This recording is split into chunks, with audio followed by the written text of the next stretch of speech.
Let me start with that. Oh, somebody's got to turn on sharing.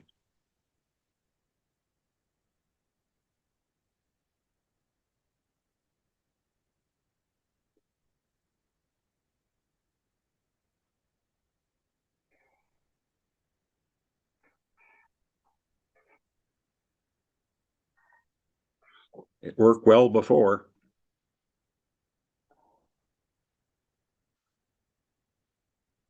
Vanessa, you're muted. Isn't that a common phrase? I just make you co-host. Maybe that helps.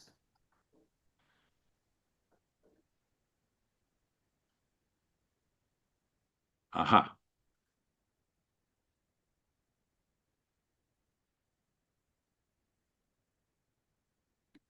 Yes.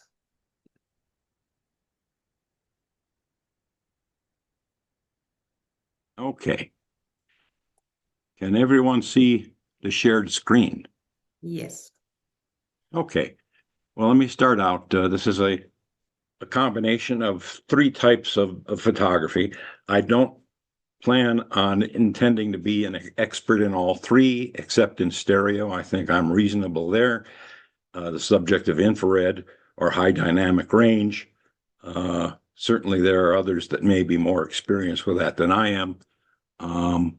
So feel free at the end, if you have any suggestions or critiques or issues with my presentation, by all means, critique me to heck. So I could always use that. I always want to grow a little bit. So here we start. Basically, I wanted to describe what is infrared photography, and that's the use of very long red wavelengths to photograph the scenes that are in front of us. Most people know that digital silicon sensors that are in digital cameras are sensitive to infrared light. And typically, a camera manufacturer has to accommodate that.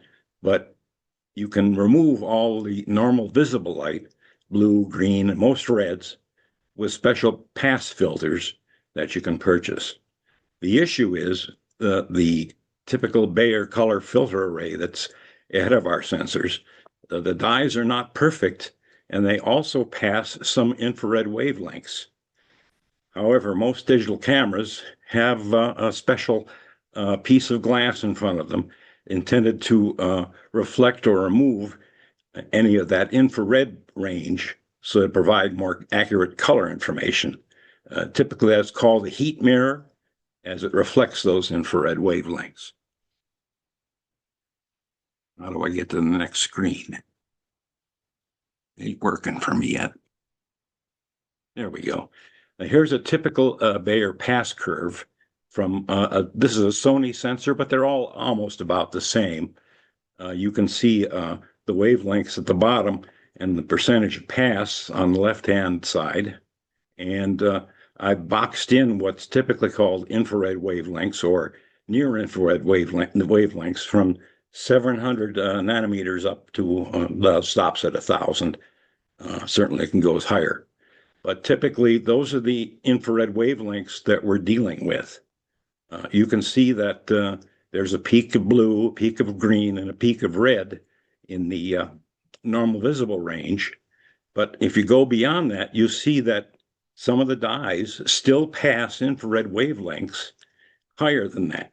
They're removed by the heat mirror, but if you take that heat mirror away, or you have a very weak heat mirror, some of those wavelengths can still penetrate. So all you have to do is remove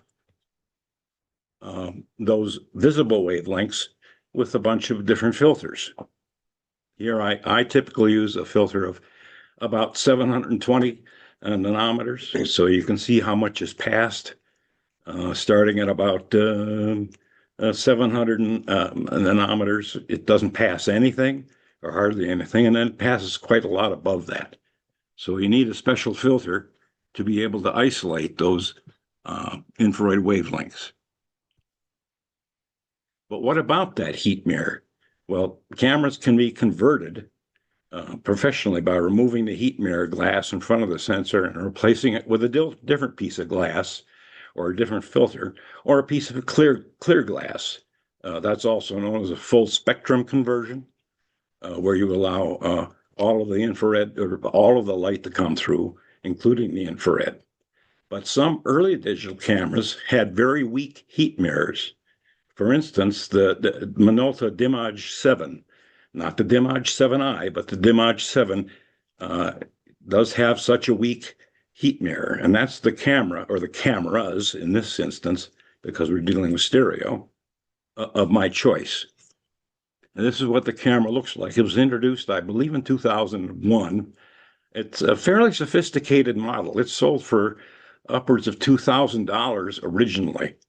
And certainly was surpassed by that. It only has 5.2 megapixels, but it has a manual zoom, a lot of other options available to you, including RAW recording, as well as TIFF recording. It did take, it runs with AA batteries, so you don't have to worry about batteries too much, and it uses compact flash cards. But that's the camera of my choice. How I use it, I set the resolution to maximum, which is 5.2 megapixels. There's always going to be some argument about how many you need, but for stereo work viewed on screen, I believe 5.2 works quite well. I set the ISO to 100 or 200, and the autofocus enabled. It does capture 24-bit JPEGs at a minimum compression. I record in monochrome. You can switch it over to monochrome because really infrared is a black and white, a monochrome. We're recorded in a monochrome space, only reds. I do use aperture priority, and I set the exposure bracketing at its max. For this camera, that's plus or minus 1 stop. I do use freshly charged nickel metal hydride batteries. Although there are better ones available now with lithium-ion AA batteries that are out. The best results and when you put it on a tripod, because it is still can be quite slow. Unconverted, it has some pros. You can use a 720 infrared filter, and the camera is hand-holdable in full sunlight, just barely. You can get exposures on the order of a 30th of a second easily. The autofocus still functions and even compensates for the slight focus shift by the infrared light. There's minimal hot spotting. So those who are familiar with infrared know that some lenses don't work well with infrared. They reflect back onto the rear element tends to reflect back onto the sensor, and you tend to get a bright hot spot in the center. Although the 720 IR filter appears almost opaque when you hold it to your eye, with that filter, the image is still visible in the electronic viewfinder quite well. The manual zoom lens is really quite good. It uses AA batteries. It has a remote release port. It accepts 49 millimeter filters. I use a paired remote, basically two remotes tied together. So the two cams sync well most of the time, sometimes not. And the cost on eBay typically is about $40 or $50 a piece. So there's plenty of them out there if you get a good one. Now it does have some cons. It's only a 5.2 megapixel resolution. After all, it was released in June 2001. It can have some number of pixels to fix afterwards. It's slow to write to the compact flash card. RAW and TIFF files can take a long time. JPEG is much more rapid, but those TIFF files or RAW files can take 20 or 30 seconds to write to the card. So if you got some things moving during your HDR exposure bracketing, it doesn't work very well. So I typically stay with JPEG. Exposure bracketing is limited to plus or minus 1 stop at the maximum. I wish it were more, but that's what it is. The battery life, these cameras really eat up AA cells, and so the life is short. If you get 50 pictures out of a set of AA's, you're doing very well. So have spares along. With the lens that's included, if you put a filter in front of it, it does start to vignette at the very wide angle zoom settings. And so I stepped up to a 62 millimeter filter with a step up ring to minimize that vignetting at wide angle zoom settings. Okay, let's move on to HDR, high dynamic range. Hopefully everyone's heard of it before. Some of you may be better experts at this than I am, so feel free to critique me. It's a process that used to capture a whole bunch more amount of information in the shadows and the highlights of a scene that you otherwise would get with just one exposure. It reduces or even eliminates clipping in the shadows and the highlights. It requires multiple exposures, multiple captures at different exposures. Typically, I use a constant lens aperture, and the shutter speed varies for the bracketing. The bracketing files are then, three of them, are combined in software. I use Photomatix, although there are others out there. That produces a 36-bit floating point file instead of the 24-bit 0 to 255 times 3 colors files. But they have a huge brightness range. The floating bit file contains all of the 24-bit information as a mantissa, but the remaining bits are used for an exponent.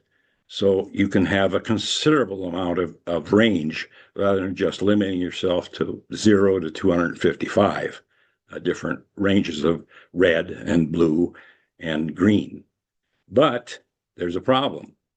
36-bit floating point displays are kind of rare, if there are any. So what you got to do after that is fit that large brightness range into something that fits on the display. And that's called my secret sauce of tone mapping. In other words, taking that very large range of brightnesses and squeezing them down to something that displays on a normal display. What is tone mapping? Well, like I said, it's used to make that 36-bit floating point file fit a 24-bit display. It's a compression of the light. High dynamic scenes contain very deep shadows and bright highlights that just exceed the capabilities of most displays and even most cameras. The process of tone mapping adjusts those values to preserve detail and the visual impact in those areas that otherwise would be clipped. And there are many different methods of choice, many different algorithms used to make that fit. But more or less, it's done to taste. It ranges from very garish scenes to reproduce to very natural presentations.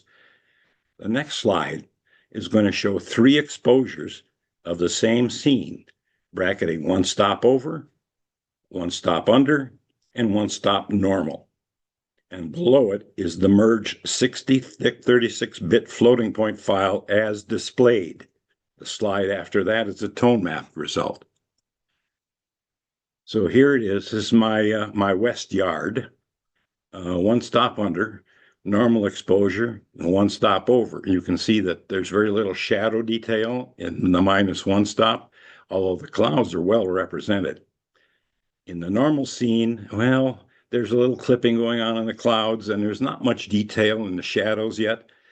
In the 1 stop over, you can see much more detail in the darker portions of the scene, but the highlights and the clouds have totally blown out to pure white. Below that is should be a 36-bit file that if you open up the file that is actually saved by Photomatix for its use, this is what you see. You can see that the shadows are black and the clouds are really burned out. But after tone mapping, this is what results. You can see that the sky is well represented, and so is the highlights. So that's to go back and forth. Here's what I started with, and here's what tone mapping produces. So you can see the amount of compression that's been taken by the process of high dynamic range. Now, to do that in stereo, that's the key. what can I explain to this audience about stereo? I assume everyone's reasonably familiar with it. You can use cha-cha or dual camera setups. Certainly for moving subjects, dual cameras are required and synchronized by some sort of common release. But you take those 3 files that come out of each cam and process the results, bracketed files identically. Thankfully, Photomatix does have sticky settings. So once you're satisfied with your left image, if you start with that one, you just process your right image identically. Then you open up the tone map. You tone map them and open up the tone map files in Stereo Photomaker and do the standard steps of any auto aligning, setting the window, putting on a border, and I save them as side-by-side JPEGs. Typically, I'll go into Photoshop and make any other adjustments or apply color toning as desired. I've got some examples of infrared HDR coming up here. These are all parallel arrangements. So if you have some glasses you want to look at, well, here's my setup first. Basically, I've got it mounted on a tripod, 2 Dimage 7s operated with a common release. The interaxial is about 4.5 inches. It's about 2.5 inches if you put them bottom to bottom, but I rarely do that. It's kind of an awkward situation to deal with if you do it in portrait mode. So here's the first example.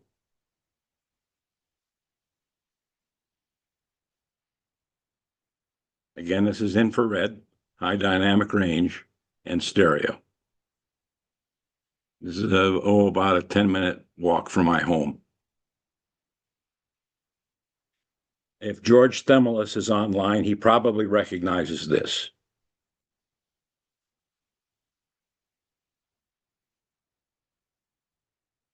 You can see the infrared, what it does to the foliage and even to the sky. It provides, I guess, the characteristic of foliage to reflect, due to the cellular structure, reflect infrared light much more broadly than normal. Here's a local scene up in the hills, basically a pet cemetery.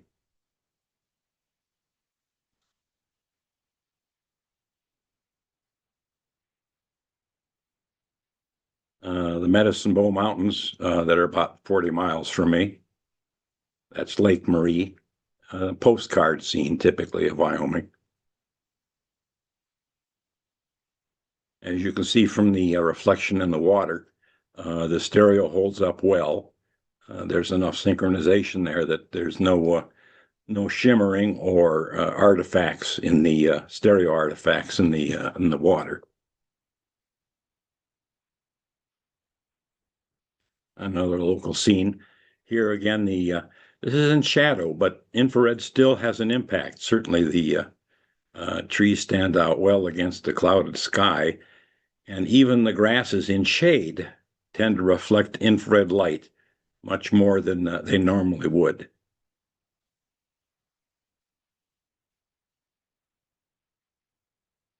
A similar example.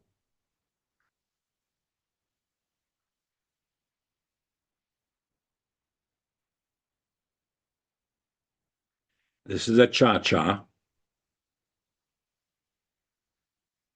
a fence near my property. You probably do see some artifacts in the clouds from the small amount of time it takes to make the shift.